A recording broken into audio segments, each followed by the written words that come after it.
নমস্কার। সারা পশ্চিমবাংলায় বর্তমানে এই রাজনৈতিক কচকচানি খুব দ্রুততার সঙ্গে চলছে, আপনারাও দেখছেন। আর আমরা সাধারণত এই রাজনৈতিক কচকচানি উপভোগ করছি, কারণ সামনে ভোট।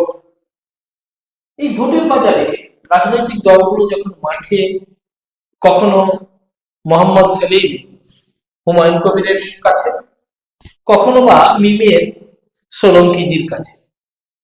মিম AIMM আসাদুদ্দিন ওয়াইসির মিমের সাম্প্রদায়িক সম্প্রীতির কথা বলে মোহাম্মদ সেলিম সেই আসাদুদ্দিন ওয়াইসির দলকে কাছে যান। অর্থাৎ হিন্দুত্ব বলা, হিন্দুদের কথা বলাটাকে হচ্ছে পশ্চিমবাংলায় ছাড়া ভারতবর্ষের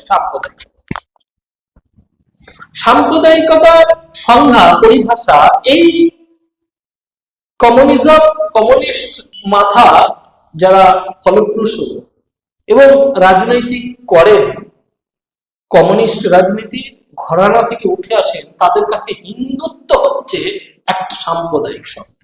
কিন্তু ইসলামিককরণ, আমি হিন্দুদেরকে কেটে ভাসিয়ে দেব, আমি হিন্দুদের শেষ করে দেব, সেটা তাদের কাছে সাম্প্রদায়িক সম্প্রীতি। বড় মজার ব্যাপার এটা তৃণমূলের কাছে। এদের ইডিওলজি এবং আইডিওলজি সব ক্ষেত্রেই কিন্তু এক।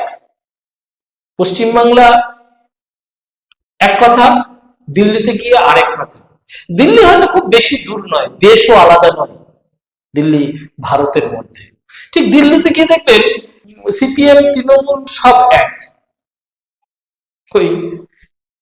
ঠিক সেই রকম ভাবেই জর্জরিত অবস্থায় পশ্চিমবাংলাকে দিনের পর দিন নিয়ে যাওয়ার পিছনে যতটা না তৃণমূলের হাত, তার সঙ্গে সঙ্গে সিপিএম এর কম। আজ সিপিএম, আজ তুমি সাধু বটে, মমতা ব্যানার্জি বলেন না, তুমি সাধু নও। রক্তের মানুষকে ভোট না দিতে দেওয়া, মানুষের প্রতি অত্যাচার করা, এই সিপিএম এর একদম জন্মগত অধিকার ছিল। সেই সিপিএম থেকেই যারা এসছেন তৃণমূলে, সে শপথ মোল্লা হতে পারে, রেজ্জাক মোল্লা হতে পারে, বা আবু আয়েশ মন্ডল হতে পারে, সব ক্ষেত্রেই আপনি দেখবেন যারা সিপিএম থেকে এসছে তারা ওই একই ধরনের কথা, একই সিস্টেমের কথা, একই ভাবধারার পথকে এগিয়ে। বোমবাদা শপথ বলছে যে আমাদের ভোট দেবে না তাকে দেবো না, সেটা তো শপথ বলে ফেলেছেন, কিন্তু মমতা ব্যানার্জি ইমপ্লিমেন্ট করেছেন কিভাবে? আপনার প্রশ্ন, আপনাদের মনে হবে যে কিভাবে? হ্যাঁ, সেটা হচ্ছে ময়না বলে একটা বিধানসভা আছে পূর্ব মেদিনীপুরের। সেই বিধানসভায় দুটো পঞ্চায়েত বিজেপি জিতেছিল, তাদেরকে লক্ষ্মীর ভান্ডার, সেই দুটো পঞ্চায়েতের 7,000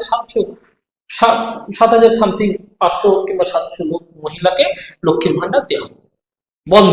কোর্টের রায়ে এবার আবার দিতে হচ্ছে। বুঝতে পারছেন তো? আপনারা হয়তো বুঝতে পারছেন না যে পশ্চিমবাংলার পরিস্থিতি। তৃণমূল না করলে আপনাকে মৃত্যু আপনার চোখের সামনে জলজল করে বসছে।